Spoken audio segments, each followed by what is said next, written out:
let's move on to the next fight. Now, this was the lightweight fight, or if I would say the flyweight fight. It's too early in the morning to do this shit.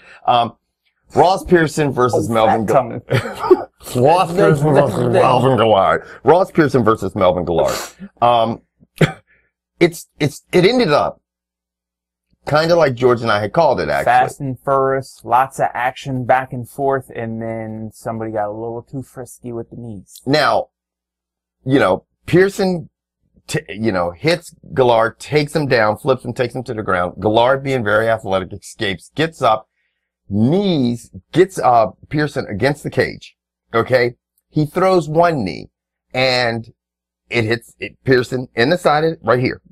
And you can see Pearson is kind of trying to get his balance, but his hand has not yet touched the canvas, or the canvas, and his knee is not on the canvas. Now, at that point, Guillard launches another knee. Now, this is one thing that is a fact.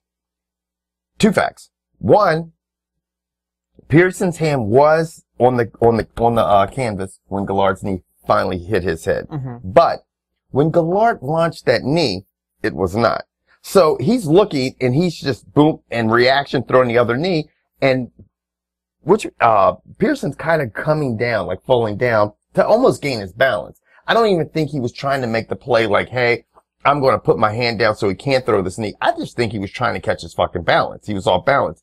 But whatever the case is, it sucks for both guys because it ends up being a no contest. In my opinion, it sucks more for Guillard because he was fighting his fight. Like we said, if he uses his athleticism and attacks him, he could end up winning this fight. And that's just what was happening. And now it's a no contest. So I don't know what and the point that Kevin brings up is really good because I don't know how that rule works.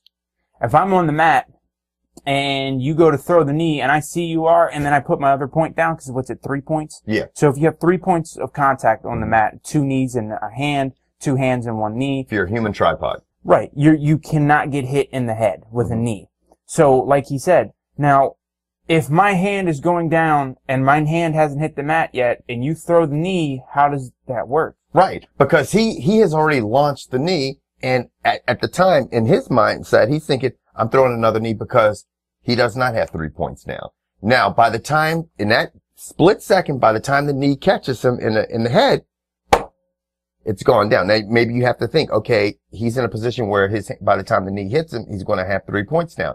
It's just fucked up. Is it 3 or is it 2? Might be 2. Whatever. Put it this way. What we're getting at is however many points you need, because I think it's only 2.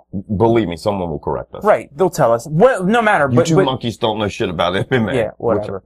But my question to you is how's a ref supposed to rule that? Whatever how many points, if I put my second or third point down at the same time or before he throws or right after he throws his knee, but my hand gets there before the knee hits, then what? Yeah, I mean, you could see when Joe Rogan was commentating, he right off the bat, his initial reaction was, they're legal. And then when they did it in slow motion, he's saying, oh, his hand is down. But how's Melvin supposed to do that? Excuse me, I'm going to throw a knee now. Can you? Right. Good. It's just like, you could see, it was just a fucked up situation. And it's a fucked up situation for, I think more so for Melvin Guillard. Even though I'm a huge fan of Ross Pearson, I just think, it ends up as an NC. No good for anybody. Well, here's what'll happen. They'll stitch his head up back together and then they'll fight again in a couple months. Yeah. And why not? And I'll like to see that fight because it was a good fight until that point.